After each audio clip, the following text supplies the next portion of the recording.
धर्मराज युधिष्ठिर कहने लगे कि हे भगवान, कार्तिक कृष्ण एकादशी का क्या नाम है, इसकी विधि क्या है, इसके करने से क्या फल मिलता है, सो आप विस्तार पूर्वक बताइए। भगवान श्री कृष्ण बोले कि कार्तिक कृष्ण पक्ष की एकादशी का नाम रमा है। यह बड़े बड़े पापों का नाश करने वाली है। इसका महात्म्य मैं तुमसे कहता हूँ, ध्यान पूर्वक सुनो। हे राजन, प्राचीन काल में मुचुकुंद नाम का एक राजा था। उसकी इंद्र के साथ मित्रता थी और साथ ही यम, कुबेर, वरुण और विभीषण भी उसके मित्र थे। यह राजा बड़ा धर्मात्मा, विष्णु भगत और न्याय के साथ राज करता था। उस राजा की एक कन्या थी जिसका नाम चंद्रभागा था। उस कन्या का विवाह चंद्रसेन के पुत्र शोभन के साथ हुआ था। एक समय वह शोभन ससुराल आया। उन्हीं दिनों जल्दी ही पुण्यदायिनी एकादशी रमा भी आने वाली थी। जब व्रत का दिन समीप आ गया तो चंद्रभागा के मन में अत्यंत सोच उत्पन्न हुआ कि मेरे पति अत्यंत दुर्बल हैं और मेरे पिता की आज्ञा अति कठोर है। दशमी को राजा ने ढोल बजवाकर सारे राज्य में यह घोषणा करवा दी कि एकादशी को भोजन नहीं करना चाहिए। ढोल की घोषणा सुनते ही शोभन को अत्यंत चिंता हुई और अपनी पत्नी से कहा कि हे प्रिय, अब क्या करना चाहिए, मैं किसी प्रकार भी भूख सहन नहीं कर सकूंगा। ऐसा उपाय बतलाओ कि जिससे मेरे प्राण बच सके, अन्यथा मेरे प्राण अवश्य चले जाएंगे। चंद्रभागा कहने लगी कि हे स्वामी, मेरे पिता के राज में एकादशी के दिन कोई भी भोजन नहीं करता। हाथी, घोड़ा, ऊंट, बिल्ली, गौ आदि भी तृण, अन्न, जल आदि ग्रहण नहीं कर सकते। फिर मनुष्य का तो कहना ही क्या है। यदि आप भोजन करना चाहते हैं तो किसी दूसरे स्थान पर चले जाइए, क्योंकि यदि आप यहीं रहना चाहते हैं तो आपको अवश्य व्रत करना पड़ेगा। ऐसा सुनकर शोभन कहने लगा कि हे प्रिय, मैं अवश्य व्रत करूंगा, जो भाग्य में होगा वह देखा जाएगा। इस प्रकार से विचार कर शोभन ने व्रत रख लिया और वह भूख व प्यास से अत्यंत पीड़ित होने लगा। जब सूर्य नारायण अस्त हो गए और रात्रि को जागरण का समय आया, जो वैष्णवों को अत्यंत हर्ष देने वाला था, परंतु शोभन के लिए अत्यंत दुखदायी हुआ। प्रातः काल होते शोभन के प्राण निकल गए।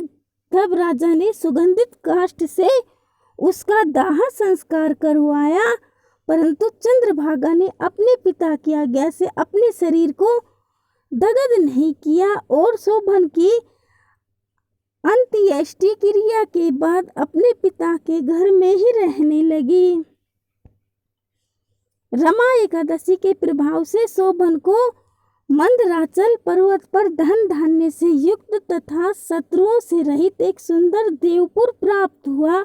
वह अत्यंत सुंदर रतन और वैदूर्य मणि जटित स्वर्ण के खंभों पर निर्मित अनेक प्रकार की स्फटिक मणियों से सुशोभित भवन में बहुमूल्य वस्त्राभूषणों तथा छत्र व चौवर से विभूषित गंधर्व और अप्सराओं से युक्त सिंहासन पर आरूढ़ ऐसा शोभायमान होता था, मानो दूसरा इंद्र विराजमान हो। एक समय मुचुकुंद नगर में रहने वाले एक सोम शर्मा नामक ब्राह्मण तीर्थ यात्रा करता हुआ घूमता घूमता उधर जा निकला और उसने शोभन को पहचान कर कि यह तो राजा का जमाई शोभन है, उसके निकट गया। शोभन भी उसे पहचान कर अपने आसन से उठकर उसके पास आया और प्रणाम आदि करके कुशल प्रश्न किया। ब्राह्मण ने कहा कि राजा, मुचुकुंद और आपकी पत्नी कुशल से हैं, नगर में भी सब प्रकार से कुशल हैं, परंतु हे राजन, हमें आश्चर्य हो रहा है। आप अपना वृत्तांत कहिए कि ऐसा सुंदर नगर जो न कभी देखा न सुना, आपको कैसे प्राप्त हुआ। तब शोभन बोला कि कार्तिक कृष्ण की रमा एकादशी का व्रत करने से मुझे यह नगर प्राप्त हुआ, परंतु यह अस्थिर है।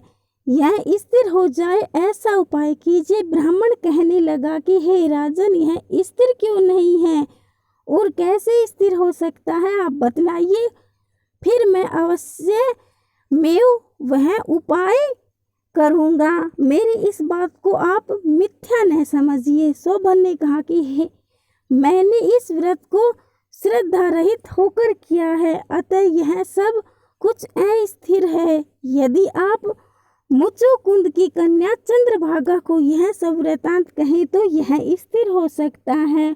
ऐसा सुनकर उस श्रेष्ठ ब्राह्मण ने अपने नगर लौटकर चंद्रभागा से सब वृतांत कह सुनाया। ब्राह्मण के वचन सुनकर चंद्रभागा बड़ी प्रसन्नता से ब्राह्मण से कहने लगी कि हे ब्राह्मण, ये सब बातें आपने प्रत्यक्ष देखी है या स्वप्न की बातें कर रहे हैं? ब्राह्मण कहने लगा कि हे पुत्री, मैंने महावन में तुम्हारे पति को प्रत्यक्ष देखा है, साथ ही किसी से विजय न हो ऐसा देवताओं के नगर के समान उनका नगर भी देखा है। उन्होंने यह भी कहा कि यह स्थिर नहीं है, जिस प्रकार वह स्थिर रह सके सो उपाय करना चाहिए। चंद्रभागा कहने लगी, हे वीरप, तुम मुझे वहां ले चलो, मुझे पतिदेव के दर्शन की तीव्र लालसा है। मैं अपने किए हुए पुण्य से उस नगर को स्थिर बना दूंगी। आप ऐसा कार्य कीजिए जिससे उनका हमारा संयोग हो, क्योंकि वियोगी को मिला देना महान पुण्य है। सोम शर्मा यह बात सुनकर चंद्रभागा को लेकर मंदराचल पर्वत के समीप वामदेव ऋषि के आश्रम पर गया। वामदेव जी ने सारी बात सुनकर वेद मंत्रों के उच्चारण से चंद्रभागा का अभिषेक कर दिया। तब ऋषि के मंत्र के प्रभाव और एकादशी के व्रत से चंद्रभागा का शरीर दिव्य हो गया और वह दिव्य गति को प्राप्त हुई। इसके बाद बड़ी प्रसन्नता के साथ अपने पति के निकट गई। अपनी प्रिय पत्नी को आते देखकर शोभन अति प्रसन्न हुआ और उसे बुलाकर अपनी बाईं तरफ बिठा लिया। चंद्रभागा कहने लगी कि हे प्राणनाथ, आप मेरे पुण्य को ग्रहण कीजिए। अपने पिता के घर जब मैं 8 वर्ष की थी तब से विधि पूर्वक एकादशी के व्रत को श्रद्धा पूर्वक करती आ रही हूँ। इस पुण्य के प्रताप से आपका यह नगर स्थिर हो जाएगा तथा समस्त कर्मों से युक्त होकर प्रलय के अंत तक रहेगा। इस प्रकार चंद्रभागा ने दिव्य आभूषणों और वस्त्रों से सुसज्जित होकर अपने पति के साथ आनंद पूर्वक रहने लगी। हे राजन, यह मैंने रमा एकादशी का महात्म्य में कहा है। जो मनुष्य इस व्रत को करते हैं उनके ब्रह्मा इत्यादि समस्त पाप नष्ट हो जाते हैं। कृष्ण पक्ष और शुक्ल पक्ष दोनों की एकादशियां समान है, इनमें कोई भेदभाव नहीं है, दोनों समान फल देती हैं। जो मनुष्य इस महात्म्य को पढ़ते अथवा सुनते हैं वे समस्त पापों से छूटकर विष्णु लोक को प्राप्त होता है। तो बोलो श्री विष्णु भगवान की जय। जय विष्णु भगवान की।